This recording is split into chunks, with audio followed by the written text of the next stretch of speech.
बिहार में होने वाले पंचायत चुनाव से जुड़ी बड़ी खबर निकलकर सामने आई है। सरकार ने पहले ही परिसीमन को लेकर अपना फैसला सुना दिया है कि इस बार नए परिसीमन के आधार पर ही बिहार में चुनाव पंचायत के कराए जाएंगे।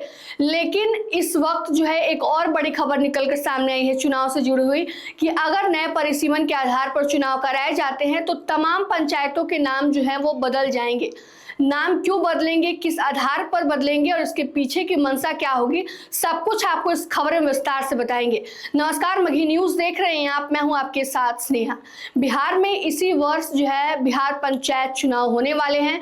इसको लेकर तमाम स्तर पर जो है वो तैयारियां अच्छे से और जोरों तोरों से चल रही हैं। लेकिन इसी बीच सरकार ने यह फैसला सुनाया कि 36 सालों के बाद नए परिसीमन के आधार पर जो है इस बार बिहार में पंचायत के चुनाव कराए जाएंगे, जिसमें काफी लंबा समय लग सकता है। और ऐसा अटकलें लगाई जा रही थी कि परिसीमन का जो काम है उसको पूरा करने में अप्रैल 2027 तक का वक्त लगता है, जिसके बाद से कहीं ना कहीं ऐसा अनुमान लगाया जा रहा था कि 2027 के जून जुलाई तक जो है पंचायत के चुनाव कराए जा सकते हैं। हालांकि इसको लेकर अभी कोई औपचारिक सूचना है वो सामने नहीं आई है, ना ही कोई मंत्री विभाग तरफ से इस बात को लेकर कही गई है। लेकिन अटकलें ऐसी लगाई जा रही थी क्योंकि परिसीमन के काम में जो है काफी समय लगता है और ऐसे में परिसीमन का काम जब तक पूरा नहीं होगा तब तक बिहार में पंचायत के चुनाव नहीं कराए जा सकते हैं। लेकिन बता दें आपको, इसी बीच जो है वह अब पंचायत के नाम से जुड़ी हुई जो है वह खबर निकलकर सामने आई है कि अगर परिसीमन कराया जाता है, नए स्तर से परिसीमन कराया जाता है तो तमाम जो है जनसंख्या में वृद्धि हुई है। बता दें आपको कि इस बार की जो परिसीमन में कराया जा रहा है नए सिरे से, वह 2011 के जनगणना के आधार पर कराया जा रहा है, जिसके बाद से काफ़ी जनसंख्या में वृद्धि हुई है। तो अगर परिसीमन कराया जाता है तो तमाम पंचायतों के नाम बदल जाएंगे। किस स्तर पर नाम बदलेंगे, उसके आधार क्या होगी, इसको लेकर तमाम जो है वो बातें सामने निकल कर आई है। बता दें आपको कि बिहार में त्रिस्तरीय पंचायत राज्य व्यवस्था में बड़ा प्रशासनिक बदलाव होने जा रहा है। सम्राट सरकार ने राज्य की सभी ग्राम पंचायतों के नए सिरे से गठन और परिसीमन का फैसला लिया है। जैसा कि आप सबों को पता है, अब पंचायतों की सीमाएं और पहचान पुराने आधार पर नहीं बल्कि राजस्व, ग्राम और जनसंख्या के नए मानकों के आधार पर तय होंगी। पंचायती राज विभाग के सचिव मनोज कुमार ने इस संबंध में आधिकारिक अधिसूचना जारी कर दी है। नए नियम लागू होने के बाद राज्य के हजारों पंचायतों के नाम, मुख्यालय और भौगोलिक सीमाओं में बदलाव होने की संभावना है। सरकार ने नए पंचायत गठन के लिए 2011 जनगणना के आधार को आंकड़े के आधार के रूप में बताया है। राज्य निर्वाचन आयोग के निर्देश और निगरानी में सभी जिलों के डीएम अपने अपने क्षेत्रों में पंचायतों के नए स्वरूप का निर्धारण करेंगे। इसके साथ ही जिला परिषद, पंचायत समिति, वार्ड क्षेत्रों के पुनर्निर्धारण को लेकर भी अलग अलग अधिसूचनाएं जारी की गई हैं। नई व्यवस्था के तहत यदि किसी पंचायत में एक से अधिक गाँव शामिल होंगे तो उसका मुख्यालय उस गाँव में बनाया जाएगा जिसकी आबादी सबसे अधिक होगी। पंचायत का आधिकारिक नाम भी उसी गांव के नाम पर रखा जाएगा। हालांकि सरकार ने सामाजिक समीकरण को भी ध्यान में रखते हुए विशेष प्रावधान किया है।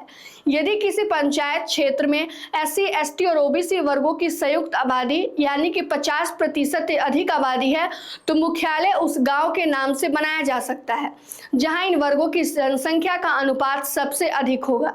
नई व्यवस्था में प्रत्येक प्रखंड को एक स्वतंत्र इकाई माना जाएगा।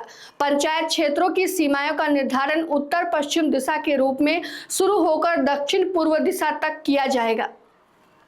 सरकार ने यह भी स्पष्ट किया है कि किसी भी राजस्व ग्राम को अनावश्यक रूप से दो अलग अलग पंचायतों में नहीं बांटा जाएगा। केवल विशेष परिस्थितियों में ही बड़े आबादी होने वाले गांव को विभाजित किया जा सकता है।